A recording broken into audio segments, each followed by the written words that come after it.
You open your eyes to a room you know too well.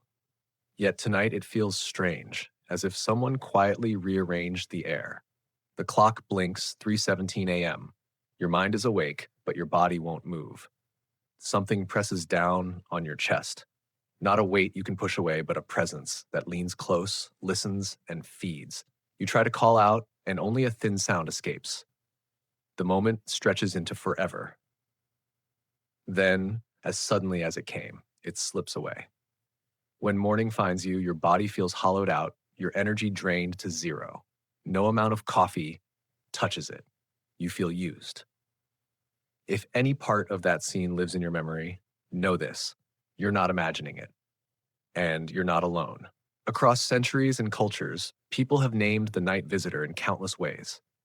Modern medicine uses its own terms: Atonia, hypnagogic imagery, sleep paralysis with the intruder or incubus pattern. Spiritual traditions speak another language: parasitic entities, shadow presences, the hungry and the hollow. Here on Awakened Wisdom, we don't ask you to pick a side. We ask the better question: how do you reclaim your night? Tonight's journey is both compass and shield. We'll begin by clarifying language, what we mean by soulless beings in the dream state, and what we don't. Because names matter. A precise name can disarm fear. A careless one only feeds it. From there, we'll map the terrain of nocturnal energy invasion, the subtle ways it appears in your dreams, in your body, in your mood the morning after. Not just the dramatic chest pressure, but the quieter signs, the mechanical eyes in your dreams, the repeating 3 to 4 a.m. wake-ups with the sense of a watcher, the strange drain hangover that lingers long into daylight. We'll lean into what science already knows, because understanding the mechanism doesn't erase the mystery. It steadies the nervous system that the mystery exploits. We'll look at why the presence feels so real when REM boundaries blur, why a terrified brain paints agency onto shadows, and how this knowledge allows you to interrupt the loop from within. Fear is oxygen for these moments. Knowledge is your first act of breath control. But knowledge alone is not the whole story. Depth psychology gives us a second lens. Carl Jung taught that dreams compensate for our waking attitudes, that what we refuse to see in daylight returns at night wearing a mask. Sometimes the soulless is an outer relationship draining your vitality. Sometimes it is an inner complex, starved of light for too long, arriving as a thief just to get your attention. Learning to read the symbol doesn't mean surrendering your boundary, it means setting the right one. We'll also honor the spiritual current flowing beneath all of this. Edgar Cayce described dreams as nightly guidance, personal, specific, and interpretable only by the dreamer who lived them. Ingo Swann reminded us that consciousness stretches farther than we're taught. If attention can reach, then attention can guard. And even Einstein showed us that the night mind is a laboratory for breakthroughs. If you can rehearse fear, you can also rehearse sovereignty. By the end of this video, you'll hold a practical night shield. Simple, repeatable steps you can use tonight. How to prime your body so REM works for you, not against you. How to script new endings to old nightmares so the psyche stops rewarding the intruder. How to meet paralysis with a calm protocol that shortens its grip. How to set spiritual boundaries without superstition or panic. You'll also receive a 7-day reset to stabilize both your sleep architecture and your energetic field, closing the doors through which the night once entered uninvited. 2 notes before we begin. First, this content is educational, not medical advice. If you enact dreams physically, injure yourself during sleep, or wake in terror so often that your days collapse under exhaustion, partner with a qualified sleep clinician. Science is not the enemy of spirit. It is an ally that clears the noise so you can hear the signal. Second, if your intuition says this is more than stress, trust it. And let's equip you with tools that address both layers at once. Stay with me until the end, where I'll share a printable night shield checklist you can keep by your bedside. For now, take one slow breath. You are not powerless in the dark. You carry language, insight, and practice. You have the right to draw a circle around your sleep and declare, only what serves my highest may enter. This is awakened wisdom, where ancient knowing meets modern clarity. So let's begin with the question that unlocks all the others. What exactly do we mean by soulless beings in dream space, and how can we recognize their footprint before they ever touch us? Names are doors. The moment we choose a word for the thing that visits at 3:17 a.m., the entire room changes shape. Call it sleep paralysis, and suddenly you are in a chamber of neurochemistry and REM Atonia. Call it a spirit, and you find yourself in a chapel where breath meets prayer. On this channel, we refuse the false choice. We will speak the language of the nervous system and the language of the soul. Because both can be true at once, and more importantly, both can make you stronger. When we say soulless beings in the context of dreams, we are not handing out villains or launching a witch hunt. We are naming a felt pattern, a presence with agency but without warmth, a visitor that behaves like a person, yet runs a script that never acknowledges you as a living, feeling subject. In the night mind, it often arrives with eerie economy. No dialogue, no curiosity, no exchange. Only contact that takes. If you've ever woken with the unmistakable sense of being used, even when the dream looked trivial, you already know the aftertaste. Coffee doesn't reach it. Sunlight doesn't immediately dissolve it. Something was attached, and now it is gone, leaving you to explain to daylight why you suddenly feel less yourself. There are at least 3 useful angles for understanding this figure without losing your sovereignty. The first is the spiritual angle, the oldest one. In the borderlands of sleep, you can encounter an other, not invention, not metaphor, but contact. Sometimes opportunistic, sometimes curious, occasionally predatory, like an open container that attracts a spill. Think of attention as a vector. As Ingo Swann argued, attention extends and links. Where links form, influence follows. If consciousness can reach, it can also be reached. In this frame, soulless does not mean melodramatic evil. It means no inner light detectable by your own. You meet appetite without conscience, an interface seeking current. And because you are not helpless technology, you can close the circuit. The second is the psychological angle. Carl Jung described dreams as the psyche's way of compensating our daytime attitude. What we deny by day will return at night, wearing a mask vivid enough to command attention. In this view, the soulless may be an inner complex we have starved of awareness so long that it comes like a thief. Numbness, we adopted to survive. People-pleasing we mistake for love.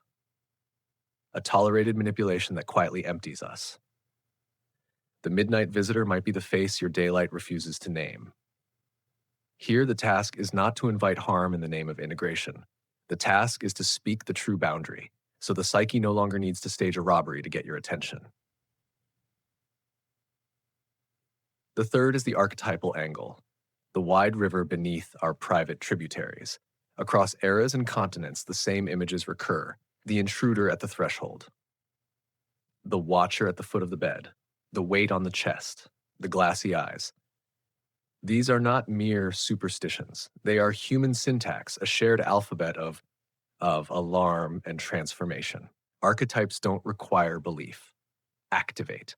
When you recognize the pattern, you step out of superstition into choice. The image stops choosing you. You begin to choose the response.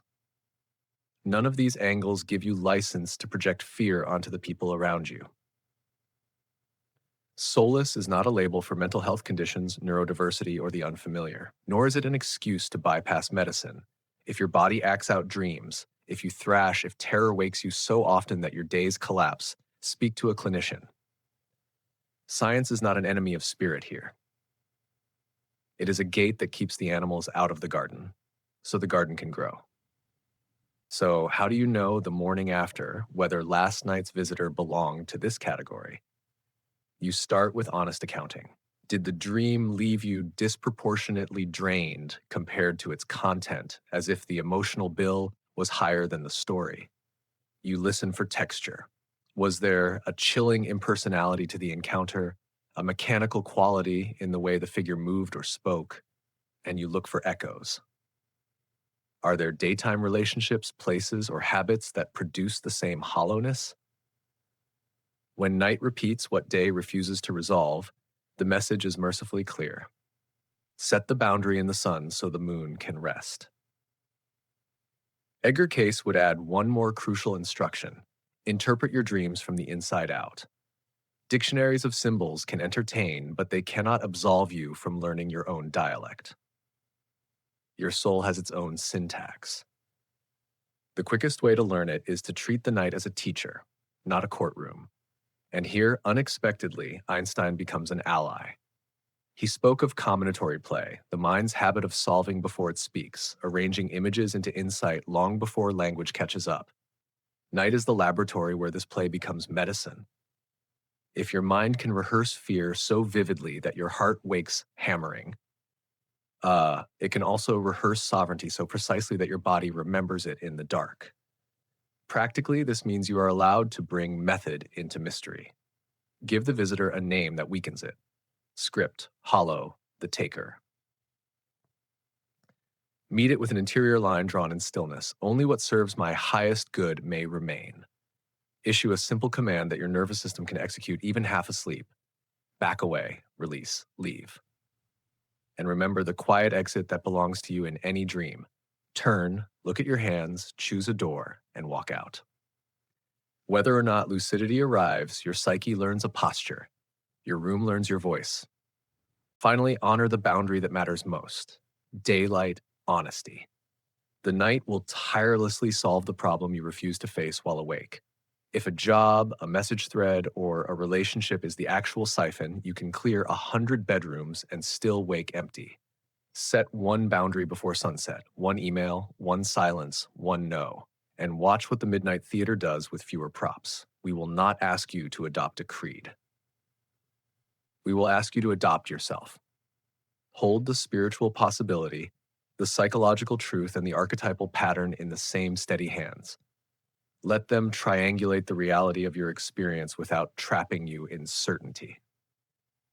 Your task is not to be right about the ontology of the visitor.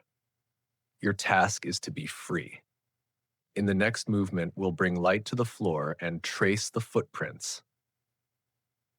14 concrete signs that you are being energy invaded while you sleep, and the first counter moves that shrink the episode before it starts.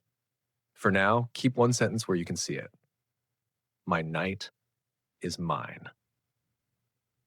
The night leaves footprints. If you learn to read them, you won't argue with the darkness. You'll simply escort it to the door. These signs are not here to frighten you. They are here to give you a vocabulary. The goal is not to collect spooky stories, but to recognize patterns early enough to interrupt them. Remember what we said before. It is the combination of pattern and impact that matters more than any single event. So read gently, but read honestly. If 2 or 3 of these footprints appear in the same week, your night is not just wandering, it is asking you to act. The first sign is what we call the intruder loop. You wake and cannot move. There is a presence by the bed or pressing down on your chest, aware, close, and consuming. You try to speak, but only a paper-thin sound escapes. Then suddenly it breaks. Tonight, name it the instant you can think. Whisper, this is the intruder loop. Only what serves my highest good may remain. Focus on a single toe or fingertip.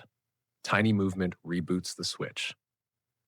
The second sign is the 3 to 4 a.m. knock. You wake at nearly the same time several nights in a row, heart racing, skin listening, as if the room itself is watching. Tonight, write the hour in your journal before bed with a pre-written reply. If I wake then, I breathe slow and claim the room. Fear rehearses, but so can sovereignty. The third is the emphasis, heavy chest with hollow eyes. In the dream, a figure leans close. Its eyes are glass, empty of warmth, curious only in its taking. Tonight, rehearse the same scene before sleep, but you are upright and calm. Say, drop the cord. Watch it fall. End the scene by walking through a doorway of your choosing. The fourth is the mechanical visitor. A figure speaks in memorized lines, polite and exact, but the emotional bill it leaves is far higher than its content. Tonight, give it a file name, script. The moment you label it, your brain stops guessing. Then command exit. The fifth is the dream siphon. Tubes, cords, wires, leeches, or bites appear in otherwise unrelated dreams, and you wake as if your battery is at 1%. Tonight, draw the image in daylight and strike it out with a bold line. Above it, write, consent or nothing. Your psyche respects signage. The sixth is the physis corridor that won't end. You walk down a hallway toward a door you can never reach. Something behind you wants you to never arrive. Tonight, install a door right where you stand. Practice twice before bed. You are teaching the night a new rule. You can exit anywhere. The seventh is the mirror that erases you. You look in a mirror and your reflection lags, looks wrong, or disappears. Your eye feels unseated. Tonight, touch your chest and say your name 3 times. Then add one true sentence in the present tense, I keep my promises. Identity is the first lock on any door. The eighth is the bedtime dread with no story. You're fine all day, but at sunset your stomach knots. It isn't work or family, it's a corridor opening that you don't want to walk. Tonight, shrink the window. Choose one calming ritual and make it non-negotiable. Structure is a shepherd dog. The ninth is the day-night echo. Episodes spike after contact with a person, a thread, or a place. Night repeats what day refuses to resolve. Tonight, set one daylight boundary, mute, postpone, say no, shorten the call. You are not punishing anyone, you are closing a circuit. The 10th is the drain hangover. You sleep long enough, yet wake brittle and foggy as though you carried someone else's problem. Tonight, guard the first 20 minutes of morning like sacred land. Step into light, drink water. Write one paragraph in your dream and energy log. Morning hygiene seals the night. The 11th is the children's shadow. A child says, there's someone in the corner, or the hallway watcher. Their words echo your private nights. Tonight, offer a shared script. Only helpers may enter. Teach them to draw a circle of light around the bed. You are training a nervous system, not summoning superstition. The 12th is the noise that hates boundaries. The moment you begin protection rituals, dreams grow louder, mocking, petty, insistent. Then they fade. Tonight, expect the protest. Smile, persist 3 nights. Most loops break on day 4. The 13th is the his hotel and the house with a history. Episodes cluster in certain rooms, hotels, old houses, chaotic apartments, and vanish in calm spaces. Tonight, carry a simple travel kit, a small light source, a scarf to cover mirrors, and a 2-minute reset of breath and boundary. Reclaim the room before you lie down. The 14th is the chased, the held, the almost. Dreams repeat the chase, the restraint, the nearly escaped ending. You wake just before the win. Tonight, change the ending on purpose while awake. Rehearse the victory until your body feels relief. You are giving the dream a new script. Pause here. If you recognized yourself in these signs, you may feel both relief and anger. Relief that there is a pattern, anger that the pattern has lived rent-free for so long. Both are fuel. The relief steadies your breath, the anger purchases your first boundary. A few cautions. Soulless is not a word for people with depression, dissociation, or any form of neurodiversity, nor is it an excuse to abandon medicine. If terror wakes you so often, your days collapse. If you injure yourself in sleep, partner with a sleep clinician. Science clears noise so the soul can speak plainly. Notice the shape of these signs.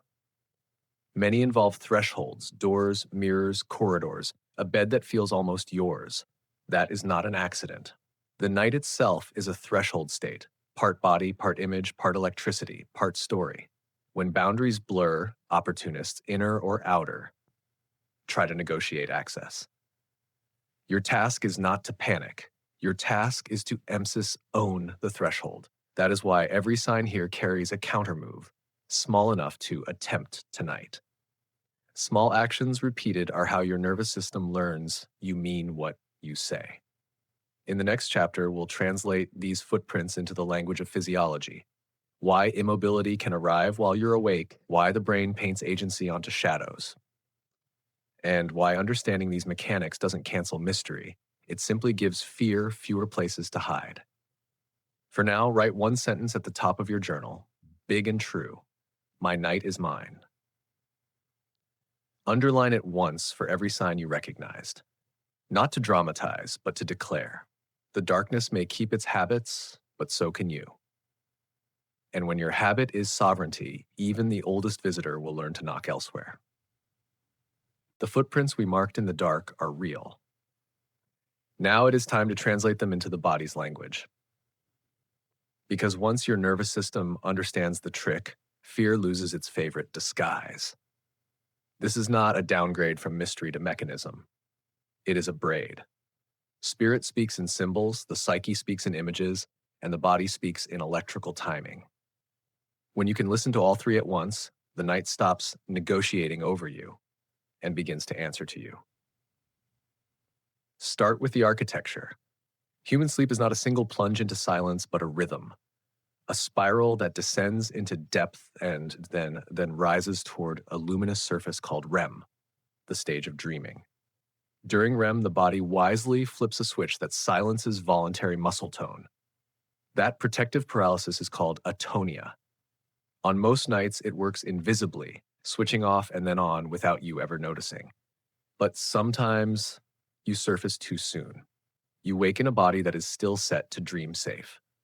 This is the paralysis whispered about in 1,000 bedrooms, the moment when you try to move and nothing obeys, when you try to call out and the voice is trapped behind the screen of a sleeping tongue. Terror ignites not only from the sense of presence, but from your nervous system misreading immobility as danger. Add 2 more ingredients and the recipe tastes like haunting. First, breathing shifts in REM. The diaphragm continues its rhythm, but breaths can grow shallow, uneven, and strange. If panic climbs, the chest feels unbearably heavy.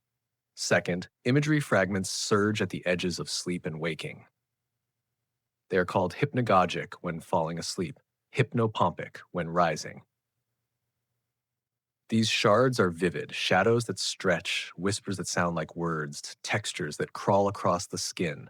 When the brain's threat system is already aroused, it assigns agency to these fragments. A coat on a chair becomes a watcher. The weight of your own heartbeat becomes an intruder leaning close. This is not an insult to your spirit. It is the old primate rule of survival. Better to see a predator that isn't there than to miss the one that is. And why does it so often happen between 3 and 4 in the morning? Because the second half of the night is rich in REM. Cycles are more likely to bring vivid images to the surface, and micro-awakenings become frequent. Physiology names it a doorway hour. Superstition named it the witching time. Sovereignty can use both. Now follow the line into nightmares. The brain is a prediction machine. If you repeatedly meet terror and helplessness, your system quietly learns. When this picture appears, panic pays. The amygdala, ever faithful, fires on cue. Night after night, you wake just before the escape, heart racing, body soaked in adrenaline. That is not possession. It is conditioning, and conditioning can be reconditioned. When you rewrite the ending of a nightmare in full daylight, when you let the door finally open or the cord finally fall away, your brain records the rehearsal as a new possibility. That is memory reconsolidation. In the language of spirit, the image stops owning you.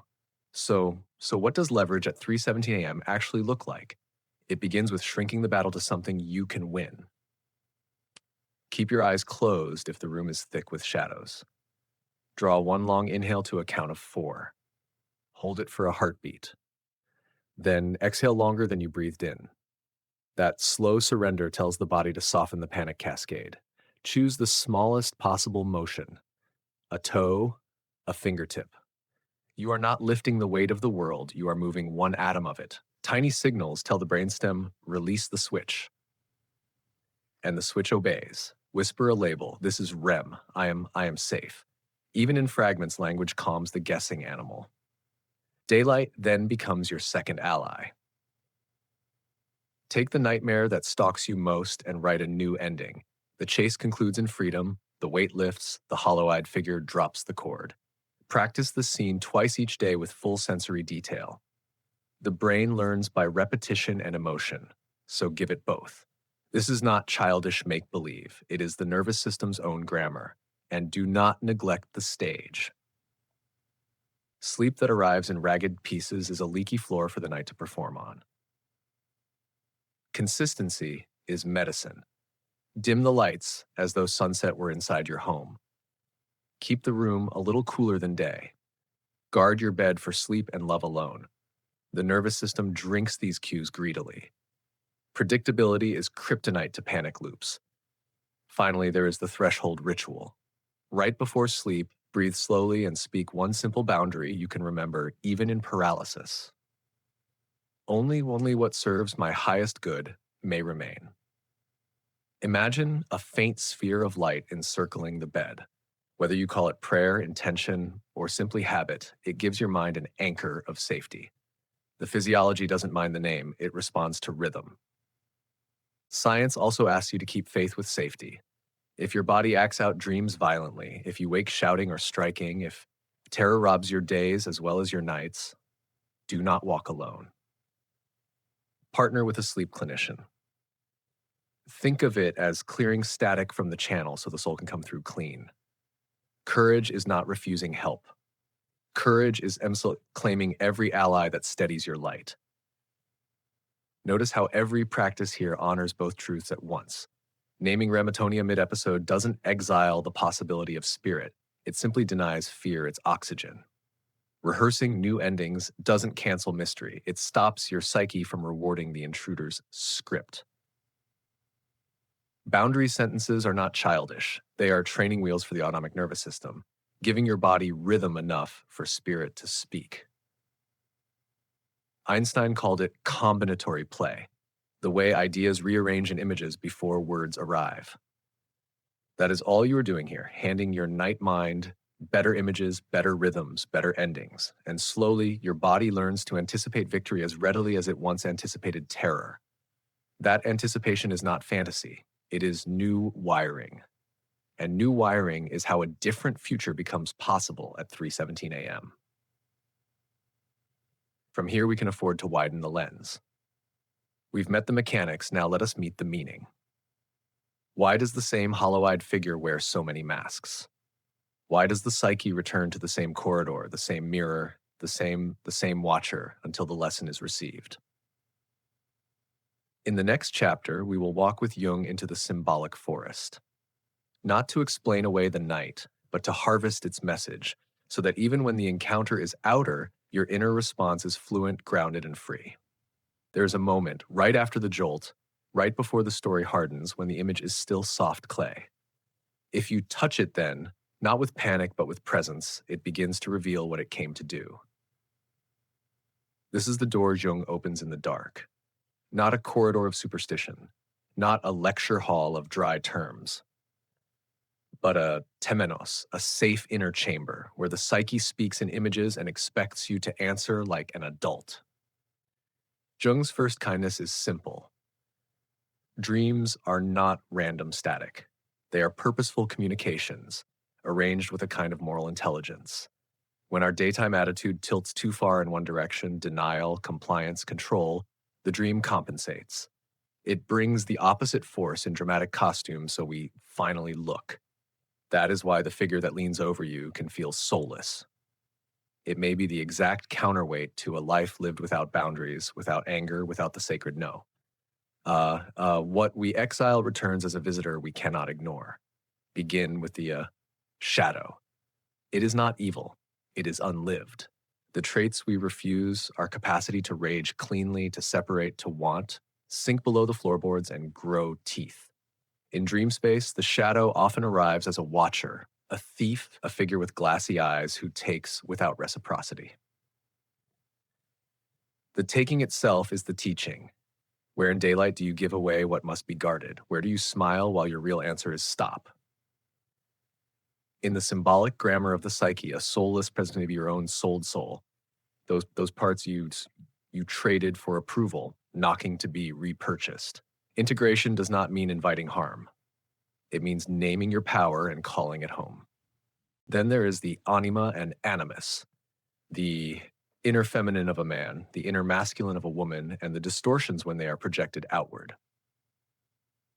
When we hand these energies to partners, bosses, or teachers, the dream retaliates with caricatures, a seducer without heart, a commander without mercy, a helper without face.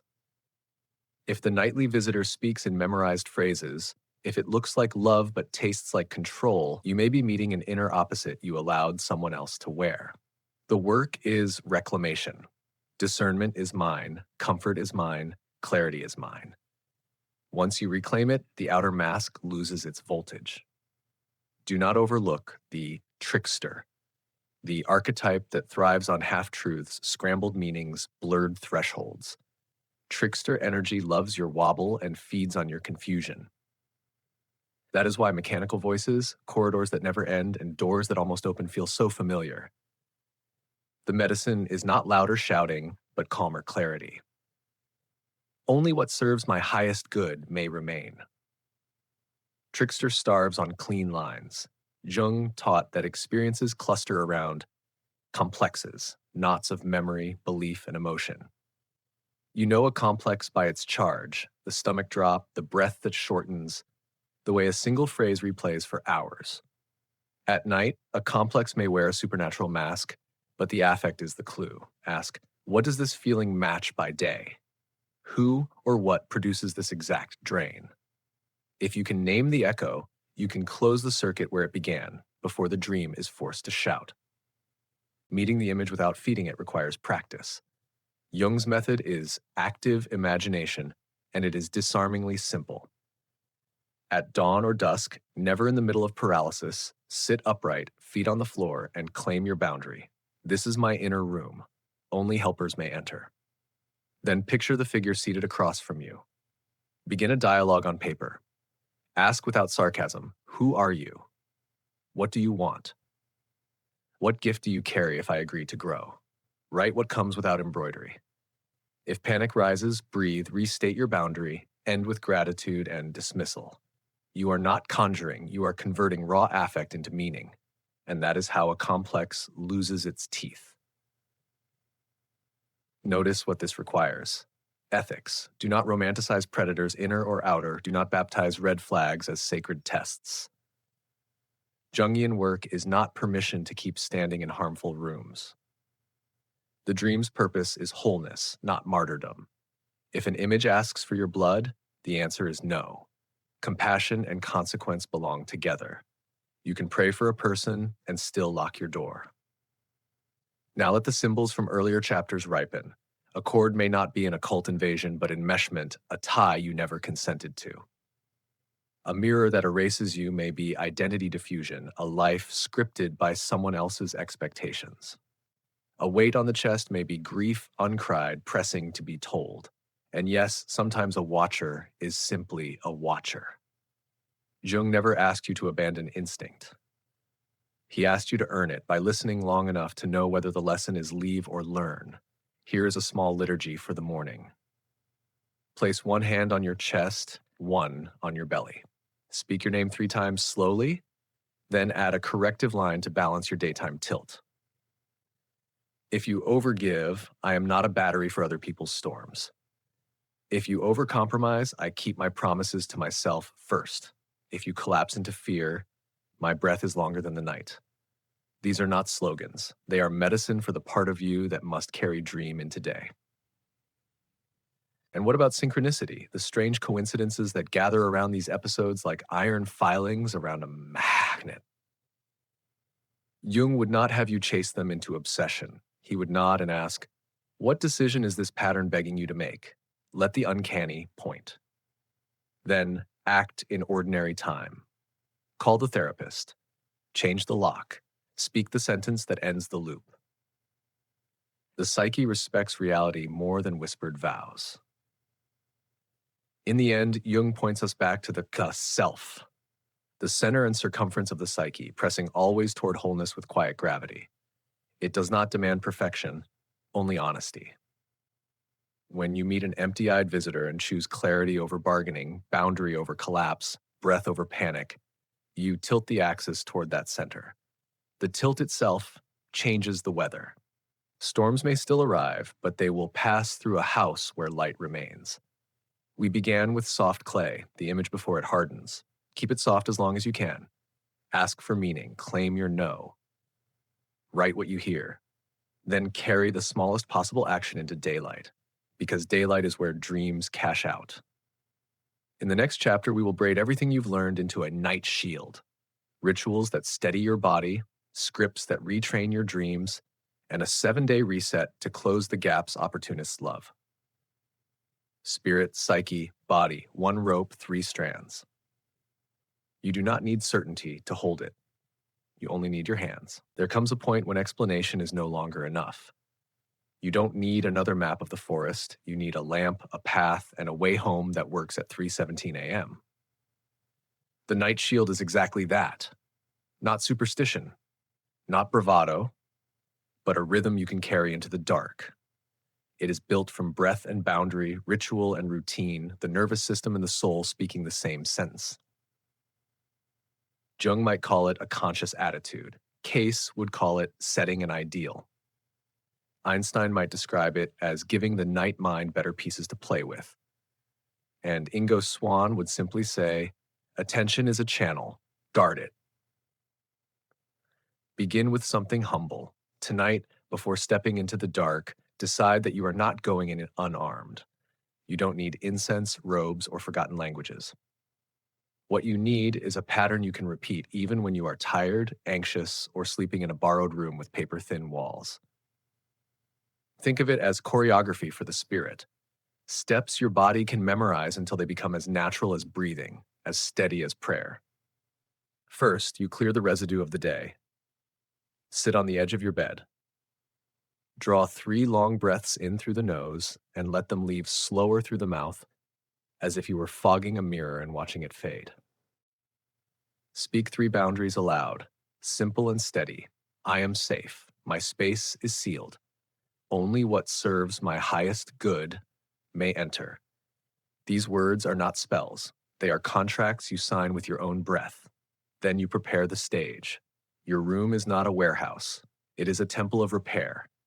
Dim the lights in the last hour as though the sun has set inside your walls. Cool the air a little. Lay down the devices that beg to rent your mind. Keep your bed sacred for rest and love alone. Predictability is not dullness, it is medicine. The nervous system learns to expect peace when the environment rehearses it every night. When you lie down, you seal the space. Breathe in an even rhythm, exhaling longer than you inhale. With each breath, imagine a thin sphere of light forming around your bed. Not to impress the invisible, but to give your mind a picture of safety to return to when shadows grow loud.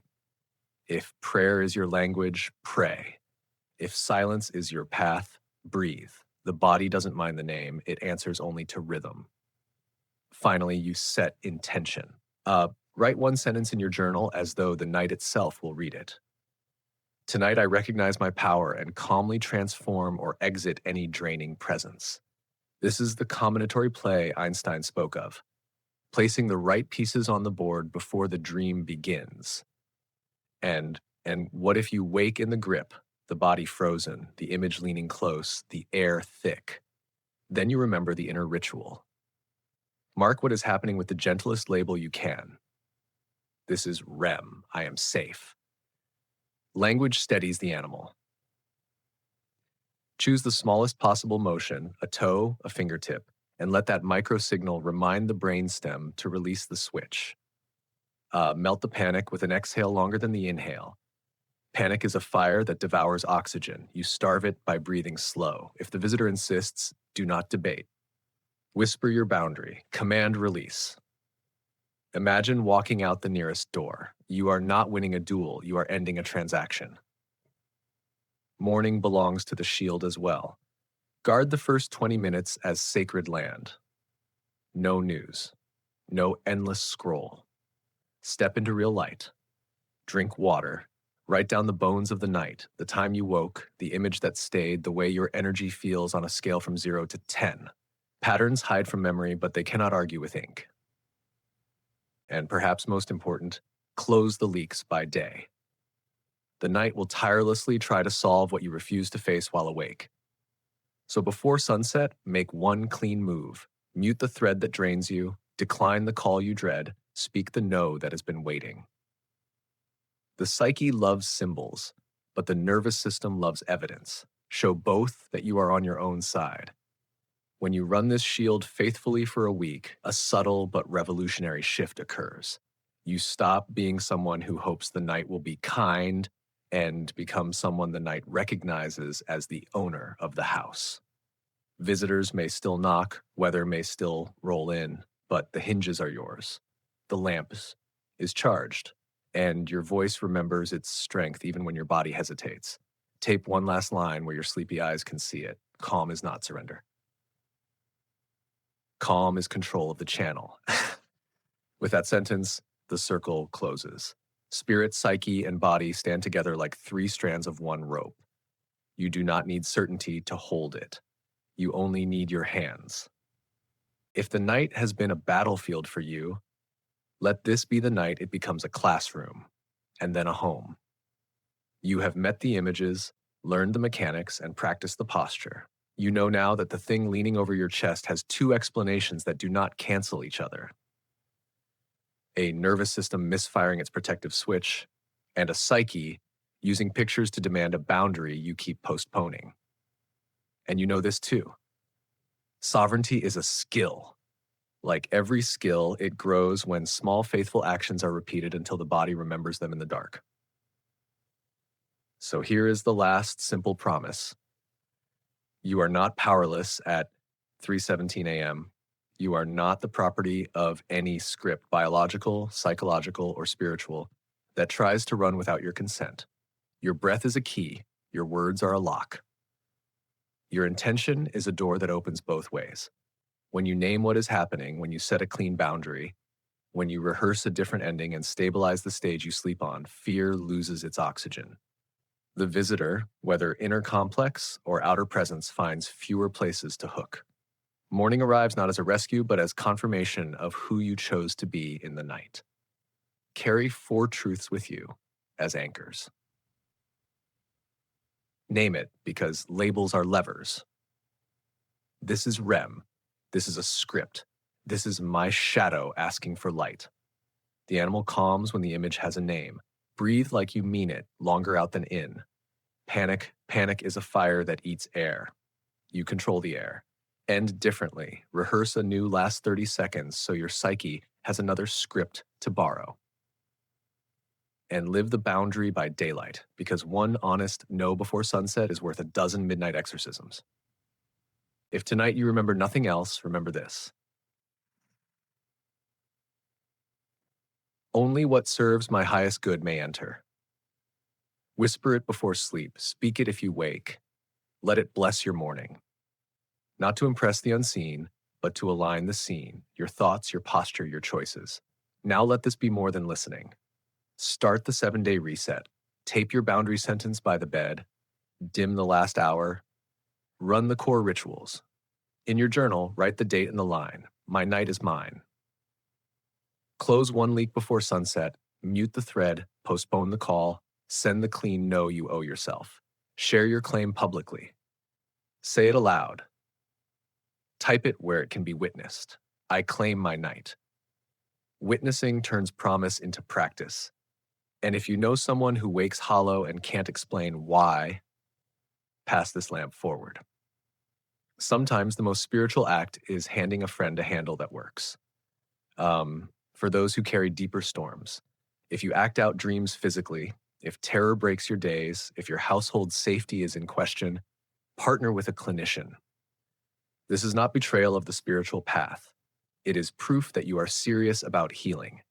Let medicine clear the static so the soul can speak plainly. Let therapy give words to patterns your family never named. Let ritual turn your room into a place where both can do their work. And a last word about goodness. In Jung's map, the self, the deep center, pulls us toward wholeness with patient gravity. It is not tallying your bad nights. It is waiting for the moments you choose clarity over performance, boundary over bargaining, breath over panic. Each choice tilts the axis a degree toward light. That tilt changes the weather. That weather becomes a climate. And that climate becomes a life where the night is once again a place of rest, and your mornings feel like arrival, not recovery. If this message met you where you are, don't leave it on the screen. Act. Sit on the edge of your bed tonight and make the smallest promise you can keep. 3 slow breaths, 1 boundary sentence, 1 rewritten ending. Tomorrow, write a single line in your log and keep it again. In 7 days, your body and psyche will already know a different story is available. This is awakened wisdom, where ancient knowing meets modern clarity. Thank you for trusting me with your night. Subscribe, share, and leave your claim in the comments. I claim my night. And somewhere between midnight and dawn, when the room grows strange and the old script leans close, remember, calm is not surrender. Calm is control of the channel. Sleep well. Guard your light. I will meet you in the morning.